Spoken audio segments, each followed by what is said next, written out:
BJP के चाणक्य अमित शाह का target Bihar. 6 महीने में 4 दौरे, कई मेगा प्लान से आ सकता है नीतीश बाबू को बुखार।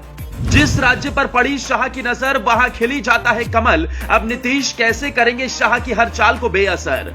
शाह के आने से डरे बिहार के मुख्यमंत्री नीतीश कुमार। कहा दिल्ली से कोई आएगा आपको बहलाएगा, बिहारी वासियों हो जाए सावधान। बिहार में इन दिनों सियासी उठापटक जारी है। 2024 और 25 में भगवा लहराने की तैयारी है। ये हम नहीं, ये बातें बिहार की सियासत की तस्वीरें बयां कर रही हैं।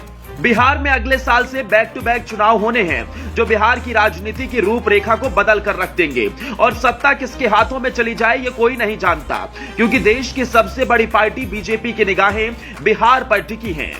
और बिहार फतेह करना कमल के लिए कितना जरूरी है ये हम देश के गृह मंत्री अमित शाह के दौरे से समझ सकते हैं। अमित शाह ने करीब 7 महीने में बिहार के 3 दौरे किए हैं और 1 अप्रैल को वो फिर बिहार आ रहे हैं, यानी कुल मिलाकर ये उनका चौथा दौरा होगा। साल में 1 या 2 दौरे करने वाले बीजेपी के चाणक्य जब बैक टू बैक दौरे करें तो ये मामूली बात नहीं है। और यही वजह है कि अब बिहार के मुख्यमंत्री को भी टेंशन होने लगी है, या यूं कहें कि बार बार शाह के आने से उन्हें भी डर हो गया है। तभी तो उन्होंने गृह मंत्री के आने से पहले ही बिहार के लोगों को चेता दिया, या यूं कहें कि उनसे अमित शाह के झांसे में न आने की अपील की। जी हां, बीते दिनों जेडीयू की तरफ से पटना में आयोजित महान मौर्य सम्राट की जयंती के अवसर पर नीतीश कुमार ने लोगों को भगवा पार्टी से सतर्क रहने की सलाह दी। इतना ही नहीं, उन्होंने कहा कि ऐसे लोग भी हैं जो राजनीतिक लाभ के लिए समाज में तनाव पैदा करने की कोशिश कर रहे हैं, वैसे लोगों से सावधान रहें।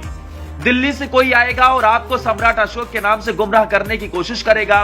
वहीं खुद की तारीफ करते हुए मुख्यमंत्री नीतीश कुमार ने यह भी कहा कि मैंने कभी भी लोगों को जाति के नाम पर बांटने की कोशिश नहीं की है।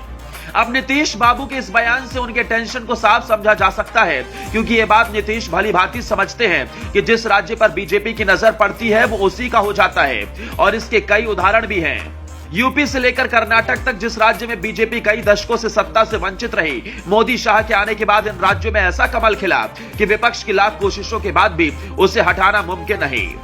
दरअसल बीजेपी अपनी प्लानिंग की वजह से जानी जाती है और इस प्लानिंग से विपक्ष खौफ खाती है। बीजेपी की रणनीतियों में इतनी ताकत होती है कि इसे बेअसर करना सबके बस की बात नहीं। कहा यह भी जाता है कि अमित शाह जो बीजेपी के दूसरे बड़े नेता हैं, उनके दांव से बचना भी हर नेता के लिए आसान नहीं है। लेकिन वो जानते हैं कि नीतीश कुमार भी कुछ कम नहीं है। बीजेपी के लिए नीतीश कुमार को शिकस्त देना एक बड़ी चुनौती बनी है। अब तक के दौरे में अमित शाह बिहार की सियासत को भांपकर कई बड़े बदलाव कर चुके हैं, जिसका फायदा पार्टी को आगामी चुनाव में मिल सकता है।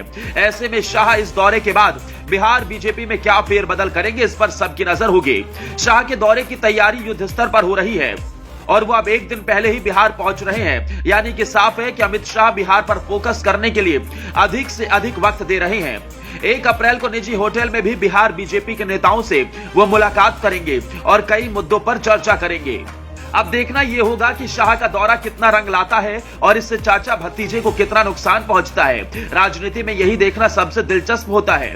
यदि बिहार बीजेपी के हाथों में आया तो ये पार्टी की अब तक की सबसे बड़ी जीत होगी, लेकिन कुछ भी कहना फिलहाल जल्दबाजी होगी, क्योंकि वक्त का पहिया कब बदल जाए ये कोई नहीं जानता। ब्यूरो रिपोर्ट, अपना इंडिया।